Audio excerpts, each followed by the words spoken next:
Halo, Assalamualaikum. Gimana kabarnya? Tetap semangat ya.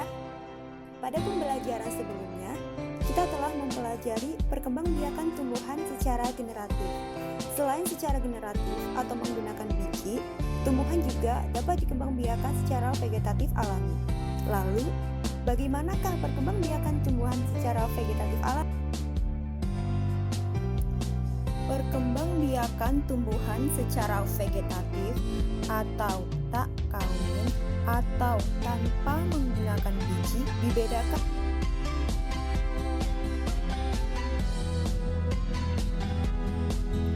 Yang pertama dengan cara alami.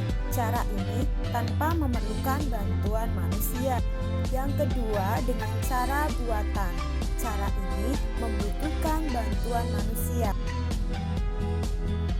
Cara perkembangbiakan tumbuhan secara vegetatif alami dapat dilakukan dengan cara membelah diri, umbi lapis, umbi batang, umbi akar, geragih atau stolon, spora, tunas, tunas adventif, dan rizoma atau sering kita sebut dengan akar tinggal atau akar limpa. Membelah diri. Membelah diri hanya dapat dilakukan oleh tumbuhan bersel satu atau tumbuhan tingkat rendah. Contoh tumbuhan yang berkembang biak dengan cara membelah diri yaitu ganggang hijau dan ganggang biru. Umbi lapis. Umbi adalah bagian tanaman yang menggembung dan tertanam di dalam tanah. Untuk sebagian tanaman, umbi merupakan cadangan makanan bagi tumbuhan. Umbi dapat pula berfungsi. Contoh tanaman yang berkembang biak menggunakan umbi lapis dari bawah yaitu ada bawang merah, bawang putih. Nah, ini adalah gambar umbi pada tulip. Untuk bunga bakung pun bentuknya sama seperti umbi batang. Contoh tanaman yang berkembang biak menggunakan umbi batang yaitu ada kentang, ubi jalar atau kita sebut juga dengan ketela rambat, kemudian gembili dan talas. Umbi akar. Yang melakukan perkembangbiakan dengan umbi akar yaitu ada wortel, lobak, dan dahlia. Contoh tumbuhan lain yang memiliki umbi akar adalah singkong.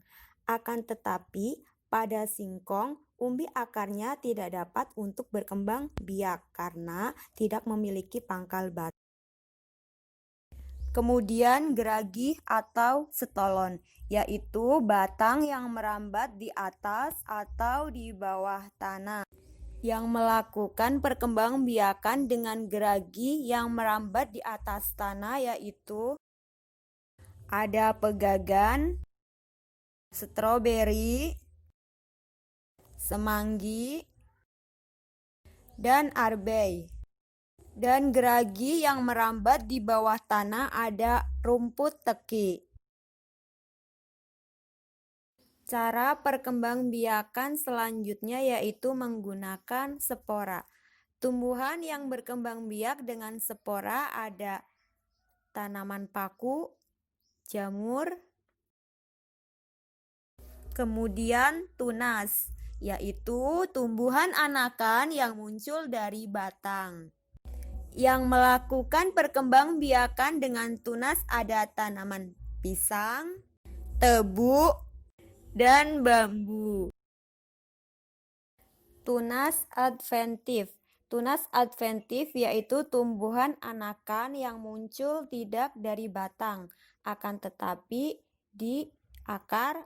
Tunas muncul di akar ada cemara, sukun, kesemek, dan karsen. Tunasnya muncul di daun ada cocor bebek dan bunga wijaya kusuma. Nah, inilah salah satu contoh gambar tunas pada cocor bebek, pisang, dan cemara. Nah, yang terakhir yaitu rizoma atau yang biasa kita sebut dengan akar tinggal atau akar rimpang. Rizoma adalah batang yang terdapat di dalam tanah.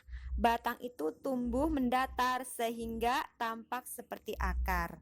Batang tersebut beruas-ruas dan di setiap ruasnya tumbuh akar. Tumbuhan yang berkembang biak dengan rizoma contohnya jahe, kunyit.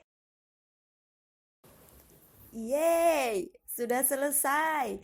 Alhamdulillah. Terima kasih. Bye.